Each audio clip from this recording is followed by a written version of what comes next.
दिया। मुझे तो लगता है तुम्हें उसके अटैक से कोई डर नहीं लगा। एक ब्लैक कार ट्रैफिक से भरी रोड पर तेज रफ्तार से भाग रही थी।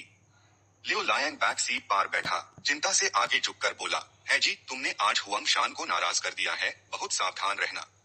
उसकी इज्जत उसके लिए सब कुछ है और उसकी फैमिली भी पावरफुल है, वो डब्ल्यूई से कम नहीं। लिन है ने शांति से जवाब दिया, कोई बात नहीं। वो रोड पर फोकस करते हुए बेपरवाह अंदाज में बोला, किस बात का डर? मैंने पहले हाई टू लॉग ऑन को नाराज कर दिया है, एक और बढ़ भी जाए तो क्या? अचानक फोन की घंटी बाजी और लिन है की बात अधूरी रह गई। वो स्क्रीन पर बस एक नजर डाल ही पाया था कि कार अचानक जोर से हिली और कैबिन में लिन है की चीख गूंज उठी, नो वे। 9,999 वर्चू पॉइंट्स। कार अभी भी रोड पार भाग रही थी और उसमें लियो लायन की घबराहट भरी चीखें थी, आयुमा। है जी, क्या हुआ तुम्हें? हमारी दोनों की जान तुम्हारे हाथ में है। और वो खुद खुशी के मारे रोने वाला था। सॉरी सॉरी, मैं थोड़ा ज्यादा एक्साइटेड हो गया था। लिन है ने सोचा, अपने सपोर्ट ऐप का कमाल है। ये ट्रिक तो सारे गॉड्स को गुस्से से पागल कर देगी।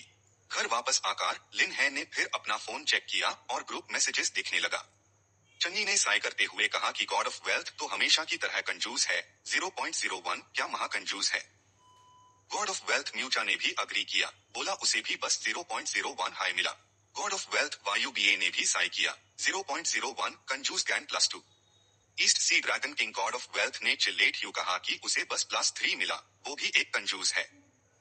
आखिर में किसी ने गुस्से से चिल्लाया, गॉड ऑफ वेल्थ मास्टर, चुप हो जाओ सब। मैंने ऑलरेडी 10,000 वर्चू पॉइंट्स डिस्ट्रीब्यूट कर दिए हैं। गॉड ऑफ वेल्थ जियाह्यूटू ने 9,999 पॉइंट्स ग्रैब किए हैं, जाओ उससे पूछो। जो बाजी ने कितने ग्रैब किए, मुझे क्या फर्क पड़ता है।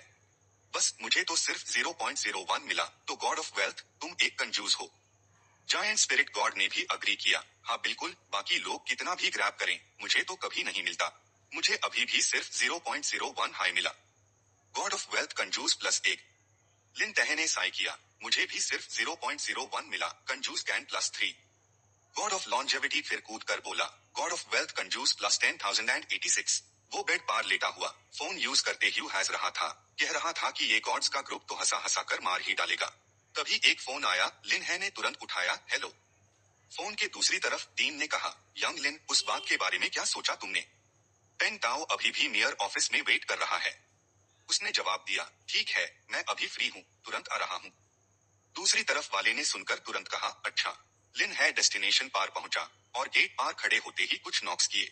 दूचुन ने खुशी से मुस्कुराते हुए दरवाजा खोला और बोला, यंग लिन आ गया। जल्दी अंदर आओ, जल्दी अंदर आओ। वो दोनों के बीच खड़ा हो गया और इंट्रोड्यूस करना शुरू किया, यंग लिन, ये है डायरेक्टर पेंटाओ, जिसके बारे में मैंने तुम्हें बताया था। उनका कनेक्शन डायरेक्टर के फादर से है। लिन है ने आगे बढ़कर हाथ मिलाया और अदब से बोला, hello director Pen. Director Pen ने सीधी बात की मुद्दे पर आते हुए पूछा, यंग लिन, क्या तुम्हारे पास मेयर फादर की बीमारी ठीक करने का कोई तरीका है? उसके मन में थोड़ा डाउट था, लिन है इतना यंग है, क्या सच में इतना कैपेबल होगा? उसने शांति से जवाब दिया, मुझे पहले पेशेंट से मिलना होगा, डायरेक्टर पेन प्लीज लीड कीजिए। उसने सर हिलाकर कहा, ठीक है। रास्ते में 2 कार्स एक साथ एक जगह की तरफ बढ़ रही थी।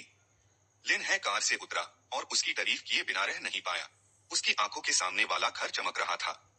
उसने चारों तरफ देखा और बोला, डायरेक्टर पेन, मैंने सोचा नहीं था आप इतनी लक्सुरियस जगह पर रहते हैं। यंग लिन मजाक कर रहा था, लेकिन डायरेक्टर पेंग ने बड़े आराम से जवाब दिया, मेयर फादर ने भी कुछ प्रॉपर्टी छोड़ी है, वरना मैं अकेला ऐसी विला कैसे खरीद पाता। लिन है को विला के अंदर ले जाया गया और उसने तुरंत अपनी डिमांड राखी, छोड़ो उस बात को छोड़ो, जल्दी से मुझे पेट्रियार्क से मिलवाओ। पेंग कई ने सर हिलाया और तीनों साथ में ऊपर गए उसके कमरे में। क्यूआई जियाओ ने पलटकर देखा और बोली, एक्साइयो ताओ, तुम आ गए हो। ये प्रोफेसर स्मिथ है, यूएसए के स्टैनफोर्ड यूनिवर्सिटी मेडिकल स्कूल से। एक्साइयो एक्सयूई ने उन्हें बुलाया है। इनके होने से तुम्हारे फादर की बीमारी ठीक होने की उम्मीद है। पेन कई हैरान रह गया और उसने हैरत से पूछा, एक्साइयो एक्सयूई ने इन्हें कब बुलाया? मुझे बताया भी नहीं। अचानक एक लड़की की आवाज सुनाई दी, वो पेन एक्सयूई थी।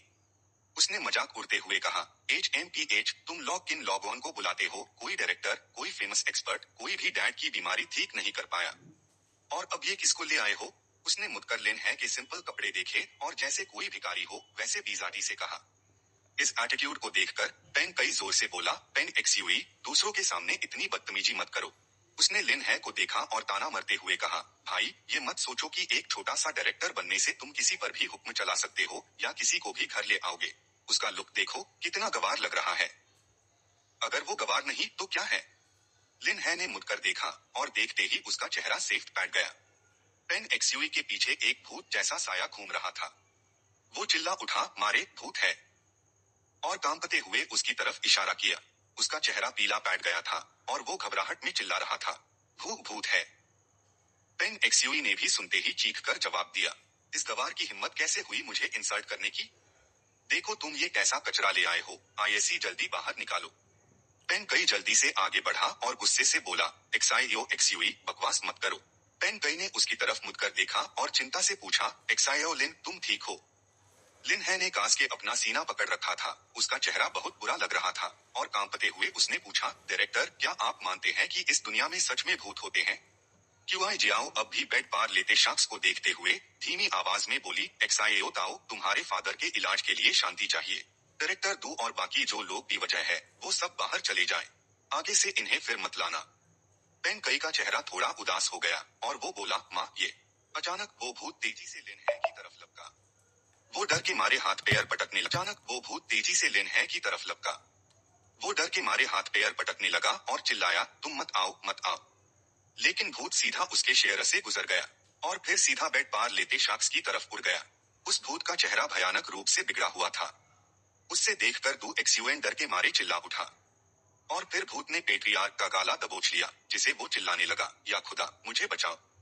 ये देखकर क्यूआई जियाओ घबराहट में उधर देखी और झट से बोली, तुम्हारे फादर की बीमारी फिर से बढ़ गई है, एक्साइयो ताओ एक्साइयो ताओ। पेन कई तुरंत भागा और उन दोनों को अलग करने की कोशिश की। उसने दू एक्सयूएन का हाथ कास के पकड़ लिया। प्रोफेसर स्मिथ जोर से बोले, जब भी इन्हें अटैक आता है ये पागल हो जाते हैं। इनकी ताकत बहुत बढ़ जाती है लेकिन सिर्फ आधा शेरा हाई हिल पता है, दूसरा आधा हिस्सा तो जैसे पैरालिसिस का शिकार हो। इतना बोलकर प्रोफेसर स्मिथ और घबरा गए और उन्होंने सर हिलाया, पागलपन है, इस तरह की बीमारी का मेरे पास भी कोई इलाज नहीं, मुझे बहुत अफसोस है। पेन एक्सयूई जल्दी से आगे बढ़ी और चिल्लाई, मिस्टर स्मिथ आप अमेरिका के सबसे बेहतरीन मेडिकल एक्सपर्ट है, यहाँ तक कि दुनिया के टॉप में से एक है। वो पलटकर पूछे, मिस्टर दू? दू एक्सयूएन ने हल्की सी मुस्कान के साथ कहा, मिस्टर स्मिथ आप यहाँ 1.5 दिनों बाद मिले। फिर वो अचानक गुस्से में आ गया और जोर से बोला, आप लोग मिस्टर दू को पहले से जानते हैं। जब उनके पास भी कोई इलाज नहीं तो मुझे क्यों बुलाया? मैं अभी यहीं से जा रहा हूँ और आगे से मुझे कभी मत बुलाना। लिन है अब भी डर के मारे कांप रहा था और बोला, डायरेक्टर दू हमें यहाँ से जल्दी निकलना चाहिए। इस कमरे में भूत है और वैसे भी वो लोग हमें वेलकम नहीं कर रहे, चलो चलते हैं। दू एक्सयूएन ने तेवरी चढ़ाई और शक से बोला, ये। लेकिन पेन कई ने उसे बिल्कुल नहीं जाने दिया और मिन्नत करते हुए बोला, एक्साइयो लिन मेरी बहन नादान है, अगर तुम्हें वजह पता है तो प्लीज मेयर फादर का इलाज करो।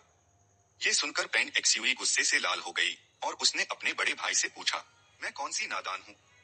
तुम एक गवार के लिए मुझे डांट रहे हो? पेन कई ने गुस्से से उसे डांटा, तुम चुप रहो।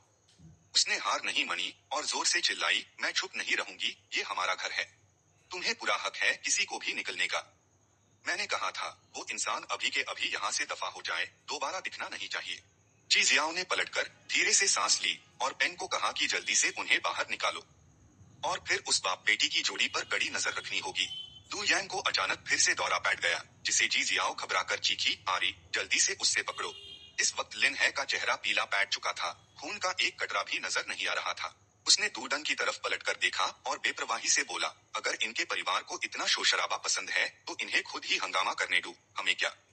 उसके चेहरे पर मजबूरी दिखी और वो बोला, चलो हम वापस चलते हैं। विला में पेंग कई अभी भी जोर जोर से चिल्ला रहा था। दीन दू जियाओलिन ने अपनी बाहें कांस के पकड़ी और लिन है से धीरे से कहा, रहने दो, वापस चलते हैं, उनकी परवाह मत करो। रात ढाल चुकी थी, वो करवटे बादल रहा था, नींद उसकी आंखों से कोसों दूर थी। अचानक लिन है की आंखें खुल गई। उसकी आंखों के सामने जैसे एक भूत का साया मंडरा रहा था, वही जो सुबह इतने डरावने रूप में उसके सामने खड़ा था।